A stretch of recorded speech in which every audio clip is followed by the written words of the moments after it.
Friends, আমরা সবাই জানি গুয়াহাটির বর্ষাপাড়া ক্রিকেট স্টেডিয়ামে চলছে ভারত বনাম দক্ষিণ আফ্রিকার সেকেন্ড টেস্ট ম্যাচ। আর এই টেস্ট ম্যাচে দক্ষিণ আফ্রিকার দুর্দান্ত ব্যাটিং পারফরমেন্সে প্রথম দিনেই চাপের মুখে পড়ল ভারতীয় দল।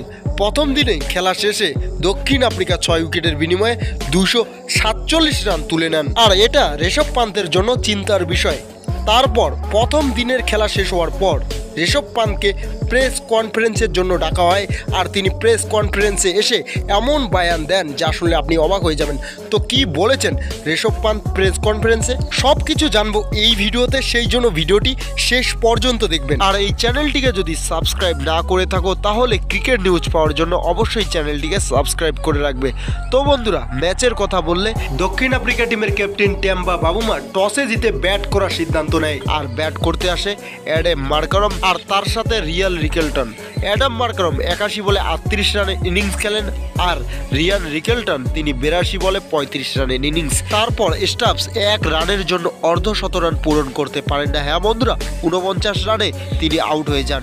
টেম্বা বাবুমা 92 বলে 41 রানের ইনিংস খেলেন, তার সাথে জর্জি 28 রানের ইনিংস এবং মুল্ডার খেলেন 13 রানের ইনিংস, আর তার সাথে মুত্তস্বামী 25 রানের ইনিংস খেলেন। হ্যাঁ বন্ধুরা, দক্ষিণ আফ্রিকার প্রত্যেকটা ব্যাটসম্যান ব্যাটিংয়ে পারফরমেন্স করেন, আর তাদের এই দুর্দান্ত ব্যাটিং পারফরমেন্সে সাউথ আফ্রিকা টিম 6 উইকেটের বিনিময়ে 247 রান প্রথম দিনে তোলেন। আর ভারতের বোলারদের কথা বললে বোলারদের মধ্যে জাসপ্রীত বুমরা 1 উইকেট, তার সাথে 3টি উইকেট নেন কুলদীপ যাদব। তো বন্ধুরা, এক কথায় বললে দক্ষিণ আফ্রিকা টিম গুয়াহাটি বর্ষাপাড়া স্টেডিয়ামে দুর্দান্ত পারফরমেন্স করেছে প্রথম দিনের খেলাতে। আর প্রথম দিনের খেলা শেষ হওয়ার পর ভারতীয় টিমের ক্যাপ্টেন ঋষভ পান্ত প্রেস কনফারেন্সে আসেন, আর তিনি এসে এমন বয়ান দেন যা শুনলে আপনি অবাক হয়ে যাবেন।